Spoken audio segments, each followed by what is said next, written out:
our Arroz Con Seitan. It's all done. And I just garnished it with a little bit of fresh cilantro. And I fried some sweet plantains up, because you got to have that. You can't eat those when you're vegan, you know. Those are allowed? Those are completely allowed and encouraged, Good to know. actually.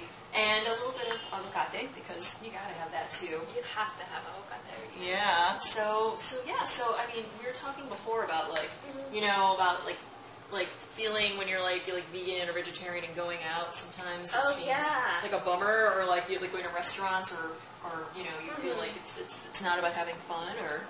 I mean, I feel like there are definitely places where you only have like that one option. You only have like the vegetarian list is like down to 1 or 2, and you know which one you have to pick because that's your only option. But we were saying that being in New York, we have a lot of amazing places we could go to, and some really great vegetarian and vegan places too. Yeah, absolutely. They're like pretty much like. There's almost every ethnic group you can think of. There is a restaurant representing. Like we were talking about Papacitos before, Brooklyn. There's like an amazing all-vegan Thai place called Puck. There's a Vietnamese place called Lan Cafe, which is fantastic. There's like 2 vegan ice cream places now. Oh my goodness. 2 vegan ice cream places in the East Village that you got to go to that are fantastic. What do you know what they're called? Yeah, there's Stogo. And there's Lula's, which is adorable. You know, it's got like this old apothecary. It's called an ice cream apothecary, actually. I think that's what they. It's very like cute. It's adorable, and it's great. Like all the ice creams are made out of like cashew and nut-based ice creams that are like really rich and everything. So we're lucky in New York. Yeah. I feel like we have a lot of options. Yeah. Speaking of which, I feel like maybe one of the biggest things that might turn people off from the idea of trying out being a vegan or vegetarian or going down that path is this idea of not really knowing what you can and can't eat. Kind of what you were saying, like you can have plantain, that is allowed. And I feel like there's this idea that maybe being a vegan is a little more strict, more rigid. What exactly is being vegan? Like what does it entail? What does it involve? Well, in the most basic sense, and this is like the easy thing to remember, if it came from an animal, it's not vegan. So, you know, that includes, besides the obvious stuff like meat or chicken, you know, that includes fish, that includes dairy, you know, like cheese and milk and butter, and that includes eggs as well. But, like, I mean, but that's only like a small spectrum of food. There's like, I think when you tell people that, they're like, oh, what am I going to eat? Well, like, you do eat other things too, I think, besides that. Maybe you have a potato every now and then, or you know, maybe you eat some rice, or maybe you like apples, or, you know, in this case, you know, like with Latin food, like there's so many things, you know, we've got Latinos, we got Latin, we have, you know, we have all those great root vegetables, like, I love cassava, yuca, you know, I love using that a lot and stuff, you know, like, right now, in like the summertime, we've got like so much great produce that's available too, you know, like these are great, fresh local tomatoes, you know, that only happen like for a short time a year in New York City, and fresh corn, and there's so many great beans. You know, I was going to cook up some beans too. You know, there's so much, you know, I've got. So much you could use. Yeah, and that, you know, that really it's not about feeling deprived. It's about thinking like, well, there are other things out there I could be eating. You know, it's time to find out what they are. And putting all the different flavors together and kind of trying out Absolutely, what works. You know, and cooking like in a vegan Latin style is like a whole new thing for a lot of people that may be, you know, used to eating vegetarian or vegan food. You know, like knowing that, you know, I can still have something like this. I can have like a rice dish, or I can make tacos, or I can make it, you know, I can make enchiladas, I can make tamales, I can make empanadas. Like, you can eat all that stuff. It's still there for you.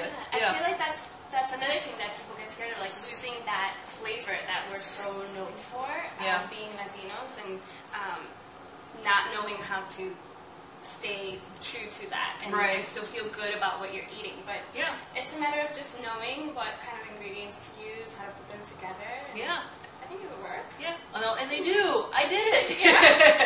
There's like a whole bunch of recipes, you know, and just try stuff, you know, like feel like, hey, you know, is even things like I tried to like, you know, like mimic certain kinds of like meat flavors, you know, with like using something like seitan. You can grill it, you know, you can season it like with like chipotles or you know, any kind of pepper peppers or anything like that to kind of mimic those flavors that you really, you know, are used to and you really like. So and play with the textures too. Absolutely. Like avocado has a very thick, rich texture. And buttery texture that just like, you know, like it's one of those things that I feel like when you're vegan, you want to probably maybe indulge a little more, like a little extra avocado every now and then, and feel good about it too. It's good for you. Avocado is really good for you. And delicious. Yeah. And can go with anything. Yes. Yay, avocados. Totally.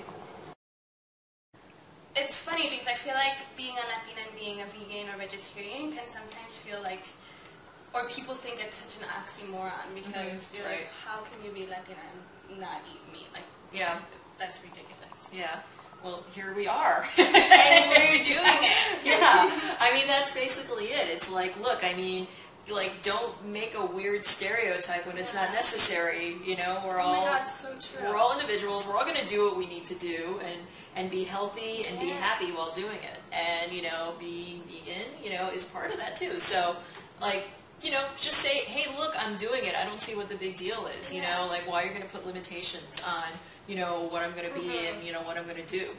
So, and I think that's such an amazing thing to accept and acknowledge, especially as a Latina, when you do get such like a backlash.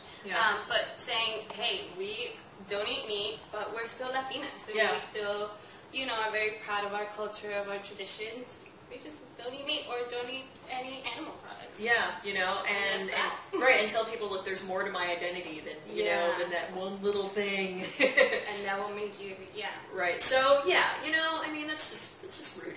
I feel like when someone's gonna get a hard time about that, it's like whatever, you know.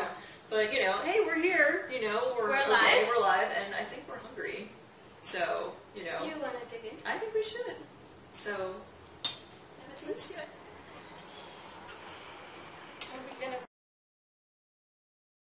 So, Cosmopolitanas, we are so happy to have been able to cook with Terry. Terry, it was amazing. Thank you so much for showing coming us over. how to make this dish. Very, very easy, quick, fun to make, and yes, it still looks very Latino. Have a look. We have avocado, plantains, arroz. We have everything. And yes. Oh yes. Make sure to pick up a copy of her book. It's called Viva Vegan. And check out her website. Yeah, Vegan Latina. Veganlatina.com. This is really sabroso. Perfect. Buen provecho. Oh, that was cute. Did you get that? Buen provecho? Mm-hmm. Yeah. Oh, perfect. Buen provecho.